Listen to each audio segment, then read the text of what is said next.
Good evening, everyone. The team at International Journal of Policy Sciences and Law extends a warm welcome to all our attendees for today's session. Today's event is a panel discussion which will be based on environment and sustainability. This panel discussion will be an effort to elucidate the interaction between minimalist living and sustainable fashion. We seek to bring forth our participants some of the sustainable alternatives that we can adopt in our everyday lives in order to reduce our overall ecological impact.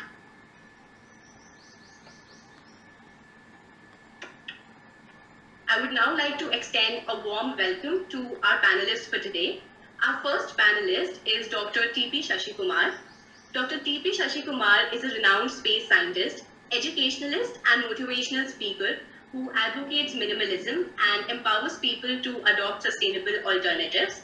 He's a man on a mission to redefine the learning pattern in today's generation through his initiative called Shiksha, which aims to ingrain the spirit of learning among students. He served as the Program Planning and Project Directorate at ISRO, Bangalore.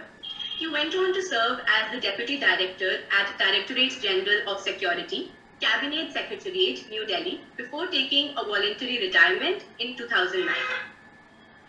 Our second panelist for today is Ms. Sujata Biswas. An alumna of IIFT Delhi, Sujata works to improve the livelihood of disempowered communities of traditional weavers in India who lacked work opportunities and survived on menial wages. Clubbed with her passion, her belief in the weavers, and the urge to make a difference in their lives, she, along with her sister Tanya, came up with their own sustainable fashion brand, Suta. The sisters take pride in complementing each other's skill set while having the same vision. Sujata says that she's the brain, and Tanya confesses to being the heart. Together, the beautiful symphony of their energies play out perfectly to bring Suta.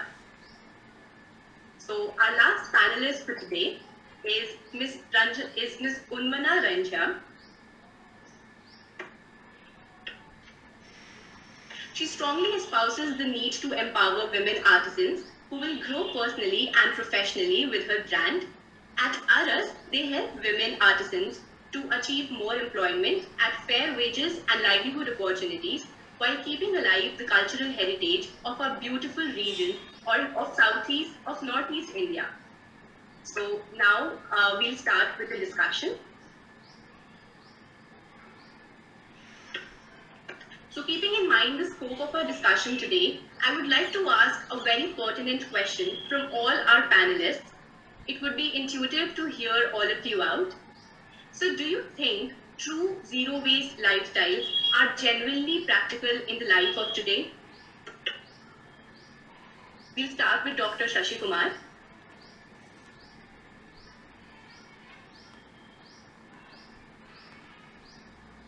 Namaskaram to all of you.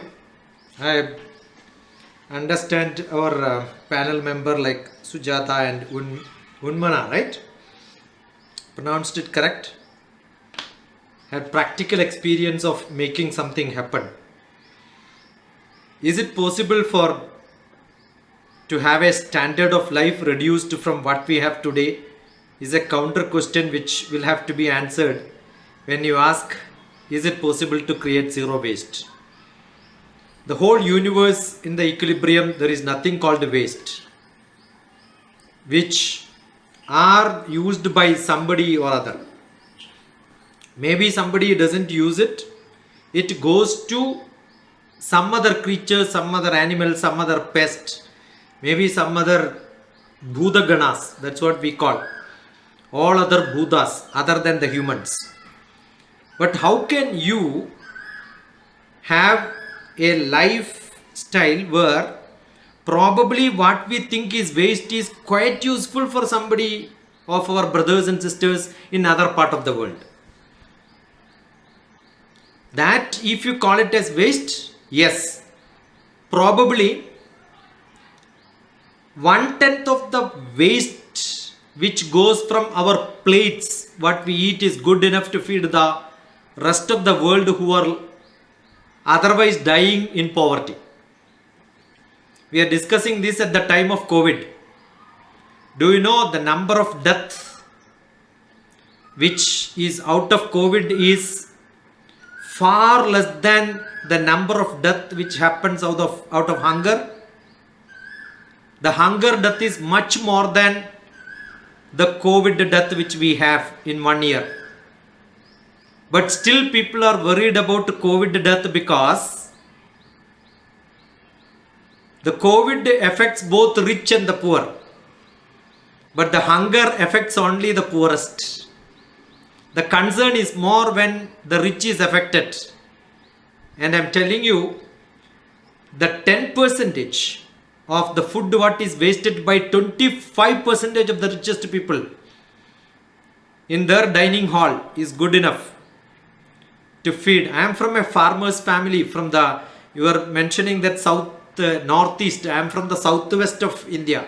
I am from Kerala. I have seen my father working in the field, probably with a lot of mud around. He used to have a plate of rice and then eat with half muddy hand. I don't say dirty hand. And that rice what is generated is what is going to the 5-star hotels where people are eating in air condition. I think that concern is good enough. And then when you waste one rice, I was brought out in my childhood, when we throw one rice, my mother used to scold me saying, you must know how this came to your plate. Right?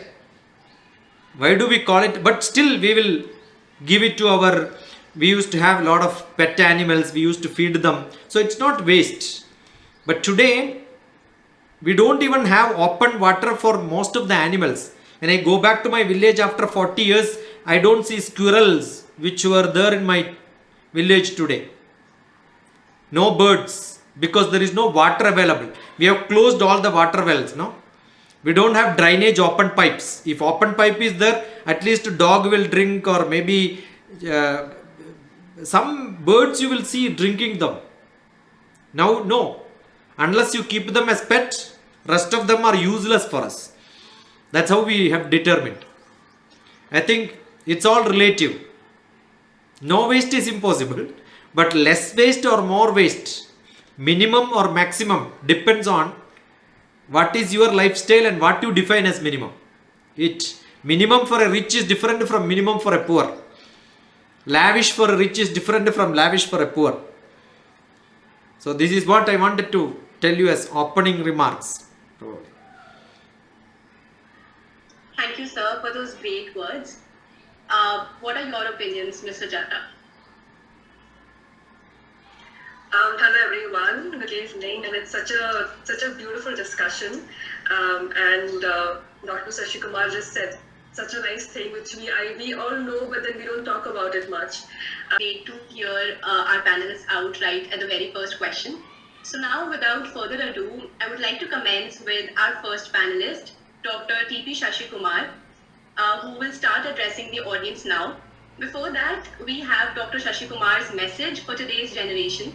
He says that dreams must keep on changing, as dreams are created from the knowledge that one attains and the world that one is exposed to. His passion for life has actually made him author books like Life Made Simple, Life of Love, Life is to Live, and Life Reflections. So over to you, sir.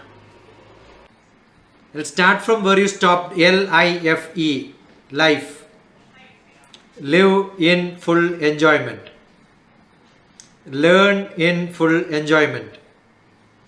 Learning is an investment for future earning. I'll connect to what you asked. Waste. Each one of us have got great capacity, immense ability. I'm sure one of the common scolding which all of us would have got during childhood from parents is useless fellow. At least teachers would have called a useless fellow. I keep saying I am not useless, I am useless. What we use is, we don't use ourselves 100%. Probably your first question on waste, I wanted to tell that one of the most precious thing what we waste is our time. Can we have moments in our life create maximum number of moments in our life. I'm sure I will never forget this discussion because this is a great investment. When we invest our time, that has got lot of ability to, for each one of us, later part in our life, we don't know what part of our body will stop functioning. I will not be able to speak as I am speaking today, but still I will have this somewhere stored, if not digitally, at least in my memory, which will be a rejoicing moment in my life. Right? Probably after this, I've got good students. I must have spoke to more than millions. Not all of them will come back. People keep saying good communication skill is speaking blah blah blah. No. Good communication skill is after getting introduced, do you have that ability to connect to people? I don't know how did you connect to me. I never asked. Because almost every day, just I finished at 5:30 another session. So every day I keep jumping from one session to another session. Because people keep contacting from some source, somewhere they get a connection. Today I had a radio talk in Dubai on a science curiosity program. So this is my third public program today. For last 1 year, almost every day this happens. Is it not a great investment in life? We can always keep crying saying that I used to travel 360 days in a year for last 10 years. That's how I reached out to more than millions of students, teachers. Now I can say nothing is happening, COVID is problem. I never said. I said it's a big gift. It's a beautiful time to think. Even a small disease can be considered as a retrospection in each one of us to see what I have done in my life. Because if you don't have control on your situations, what you should do is use that opportunity to make it as a beneficial one. That is the skill each one of us have. So I have got a formula by Dr. TPS myself. That is performance P is equal to opportunity O plus attitude A plus skill. Performance P is equal to skill plus attitude plus opportunity. So COVID is an opportunity for me.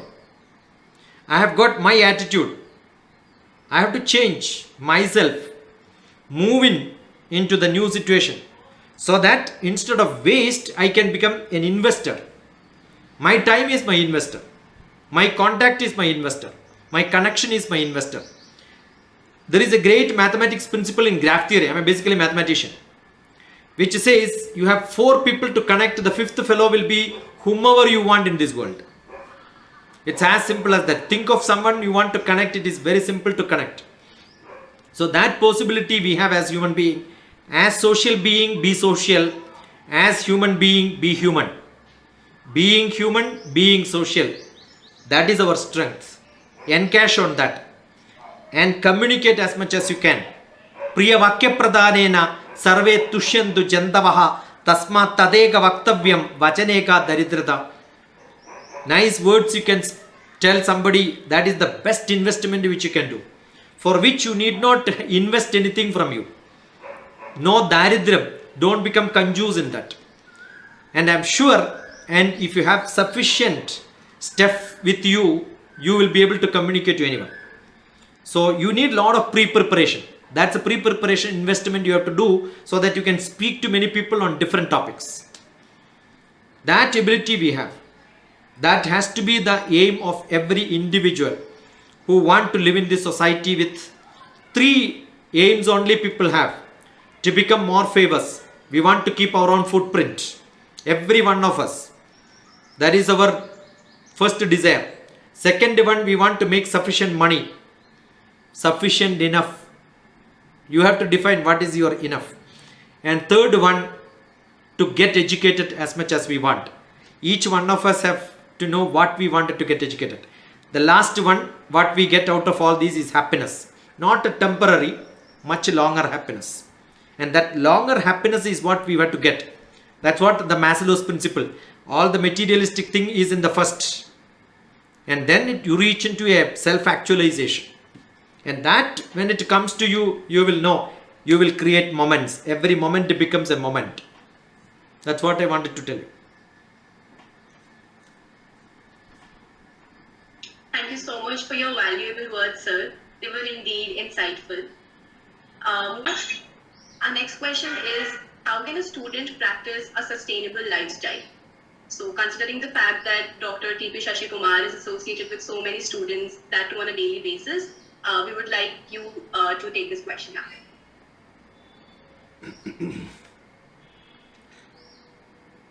Either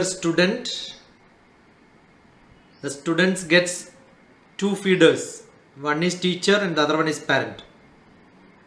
They are the people who are supposed to guide them, mentor them, teach them. One is student, teachers and parents. So teachers are my prime focus because they are the people who generally feed them this information. Most of the life practices are taught by teachers or the peer groups. T for teachers, P for parents, S for students. That's why my name is Dr. TPS. Right? So my concern is always teachers, parents and students. So I'm 100% sure most of us don't follow what our parents are following because we have been shifted from that place. Maybe the world is changing, we learn so many things from society. So teachers influence, more than that the peer groups influence. Whenever I go to the richest of the richest or the poorest of the poorest to students, I ask them physically, when I meet them, I ask them a question. I used to have full day sessions, start from morning till lunchtime. Maybe in the another college from lunchtime in the out to evening. So ask them one common question. How many of you skipped your breakfast? The richest of the students, I see 80% of them don't have breakfast because their parents don't have time. That's a common practice. They get up and then run to the college because they are late.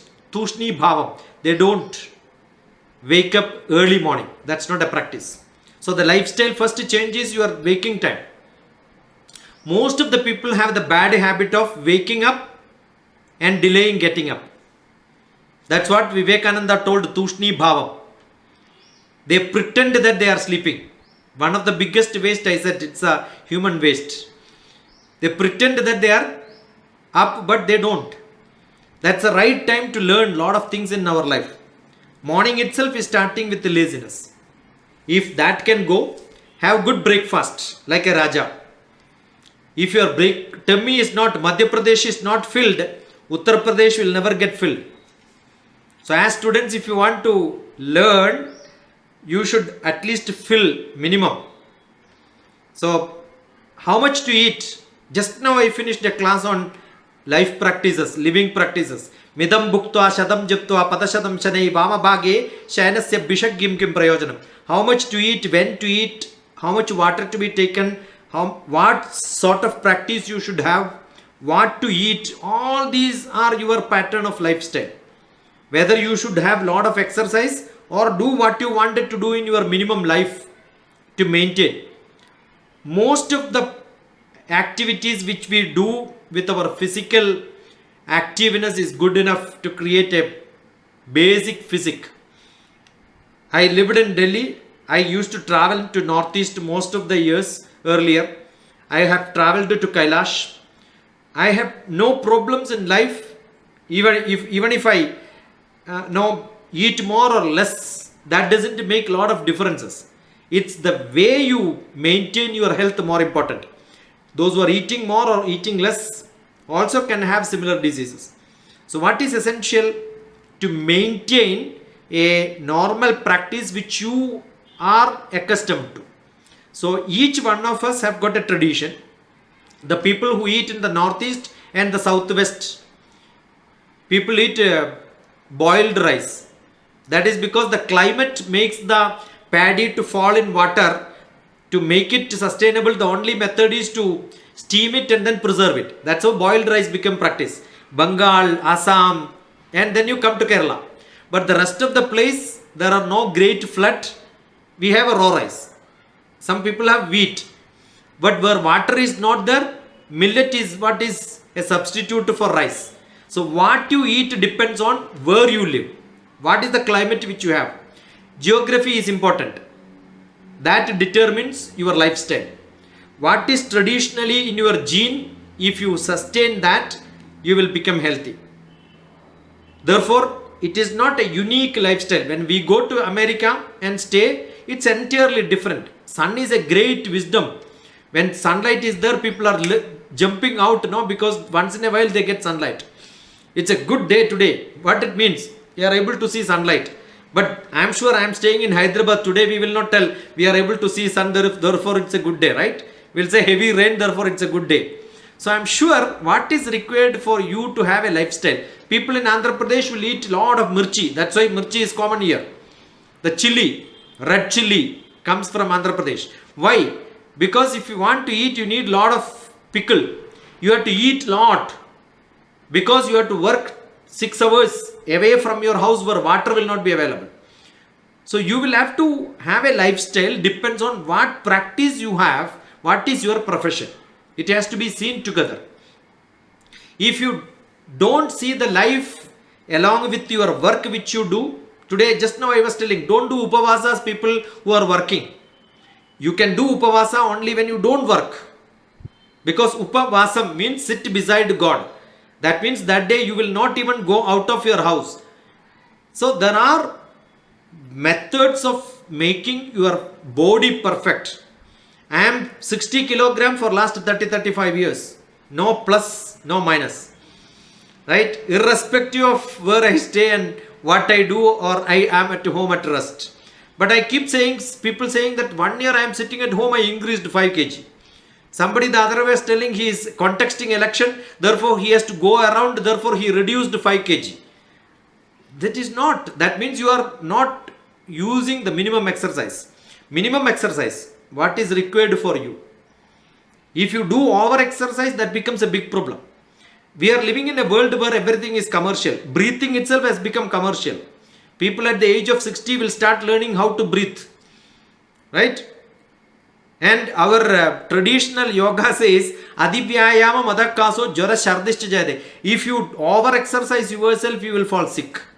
So lifestyle is to maintain what you are doing, to consistently do it. If I don't do consistently, if I don't have a system developed for me, it may not be what is for my closest relative who is staying in the same place, because I am not thinking different will make you to. If somebody is studying for half an hour, it is equivalent to 3 hours of physical walking. So if somebody is studying and don't drinking water, that means they are not actually studying. No reactions happens in the brain. If you are seriously reading, 50 million reactions happens per minute. So I am 100% sure you will feel thirsty. If you are not thirsty, still you are opening the book and sitting, that means your brain is not functional. You are pretending that you are reading. You have to have feeling inside you which is associated with your body. That determines lifestyle. Hatha Yoga Pradipika says, Sharira Manaso Yoga. The body and the mind is such related. You have to sustain it together like a container and the content inside. Hot oil in a cold burden will make the burden also heated up. The mind is more important. So lifestyle is to keep your manas cool. I am a meditation master with Himalayan tradition. So we teach how to be silent. Yama, Niyama, Asana, Pranayama, Pratyahara, Dharana, Dhyana, Samadhi. Ashtanga Yoga. If you can practice it, be an Acharya. Acharya means whoever is practicing themselves. Need not be a teacher. Looking at him, you will know, oh, this man is still young at his old age. I also want to be like him. Where physically, emotionally, intellectually, socially, spiritually you are active. 5-fold development. That is the lifestyle everyone has to follow. Either you are a teacher or a student or a parent. No change. It sustains. Everyone is a student. Throughout life we are all students. So you asked a prescription for student. Your mother, your father, your teachers, lawyer. Everybody is a student at every moment. I am sure now Sujata is also learning. Right? Every moment you are learning. If you don't learn, you are not a human being. Correct? So enjoy learning. Thank you, sir. It was actually relatable, like when you said you actually get up from your bed and at the same time you do not get up from your bed. So that is something we all do. And the very fact that our dietary practices are related to, sustainable lifestyle? There is a good method for getting up as soon as you wake up. Drink 3 liters of water before going to bed. I'll give you easier technique. Have you seen? No, the beautiful movies are there, no, from Northeast. Mary Kom. Good enough. Once you decide, you can make it practice. Nobody can stop you. Right. Yeah. Thank you, sir. So our next question is for Dr. Shashi Kumar. One of the members is asking, how have notions around sustainable fashion changed over the years? And what did sustainability in our aesthetic consumption look like when you were our age? See, the type of clothes, or maybe the stitching, the leather which you use, the bags which we carry, all of them have changed over time. I think probably one of the most influential aspect is the advertisement which would have come from films. I'm sure all of us, the other day I have seen one of the student of IT was creating a application on mobile where you can specify the film star's name and in which film. During this dialogue you tell which dress he wore and you can tell in which shop that's available. The people have become so choosy. I'm sure the style in which the people dress also have changed. Once upon a time during NTR in Andhra Pradesh or maybe MGR in Tamil Nadu or Kerala films, what they had was a different style of neck they have, or maybe the blouses which you have. I also learned stitching when I was in 7th class. I know all the W cut, U cut, V cut blouses which used to have. No, I did really. I know how to stitch. I have a weaving factory in my house. Traditionally I used to do it. Now when I took my children to Pochampalli, I was showing the thickness of the cloth itself have changed. Where we used to have like a bed sheet also earlier, we never had a small thin bed sheets. Only thing, we have to get that from some other place.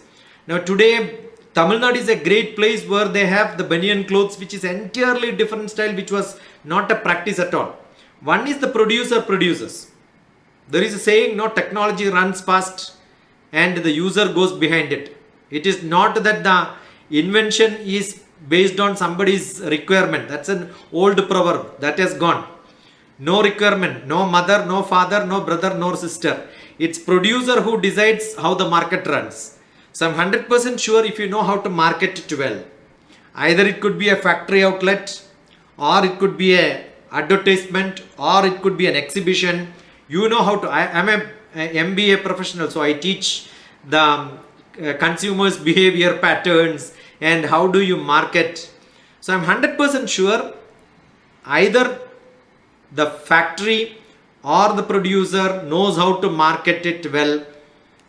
The trend changes. It's all somebody's creativity. He makes a difference. That can be a costume designer in a movie. Some of the design sarees, or even why only clothes? You think about the food varieties which we have. Is it not somebody created a food variety and started selling it? In Coimbatore there is a shop where no oil, no boil. Look at it on YouTube. You can have a kitchen without oil and without boiling. And there are a lot of demand for such beautiful healthy food. So whichever field you are into, if you know how to make a difference, it will sustain for longer. Maybe you have only very closed people. There are khadi. The khadi which are produced for the only politicians, because they wear something, they move around the public until evening, they have to wear the same dress. And you can see till evening, their dress will be like a stiff iron, because they are produced specially for politicians. Got it? So you can be a specialist, very, very special. The other day I heard one film star, I'm very close to films people, that's why I'm talking about costumes. Somebody was telling, you tell your height and weight and the physique and then compare with some film personality and tell that this dress I want, they will stitch and give it exactly fits to you, because they know what is your style and what is that fits you. So that's what is done. I don't think any film star goes in front of a tailor to get his measurements. It's all done in the digital world. It is so simple to market your product. Only thing, you must have the trick of doing it. We go to US, we will see a lot of coupons. You go to one shop, they will give you a free coupon which you can sell in the other place. Why do they buy so much? Why are they able to sell so cheap most of the items? Because they produce too much. And everything is with coupon from one shop to another shop. So you are forced to buy things. So that is what creates a lot of people buy. Definitely that becomes the fashion of the day. Either it's the style which you wear. I remember those days when chudidar or maybe some specific dress ladies wear today. In 1980s, when I look at the movie, I'll see, oh, this is what today has become fashion. Right? That's all like that. It's all just like that. That's actually true. Like we all say that fashion, repeats itself. It's like a cycle. The same fashion that was there earlier, like in the 90s, it actually comes up, and it's actually coming up today in the new generation. So thank you for that answer. Our question says that most policies largely take into consideration the majority and not the minority or the marginalized. So what are your thoughts on incorporation of inclusive policy ideas? Dr. Shashi Kumar, if you could take this up. Which could be the field you want? Which is the field which you are looking for?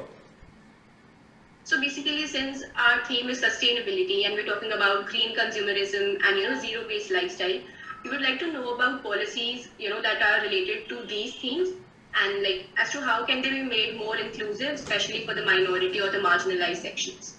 See, normally in the government setup, you understand most of the time it is not initiated by government. It's on the public demand. So when the public comes into activity, I am 100% sure government understands, oh, this is what is required. So it's all led by demands. So if there are a lot of NGOs working, there are a lot of people working, there are a lot of factories working, there are a lot of activities happening, and then people understand, yeah, it is essential. That is where government policies comes. I don't think government makes policies before something happens. If you look at engineering colleges around, how engineering colleges came? Because there were a lot of private tool making factories, diploma fellows, certificate programs, computer programs. Once upon a time was only a certificate program run by some of the companies. When the knowledge becomes more, the demand becomes more, government institutionalizes.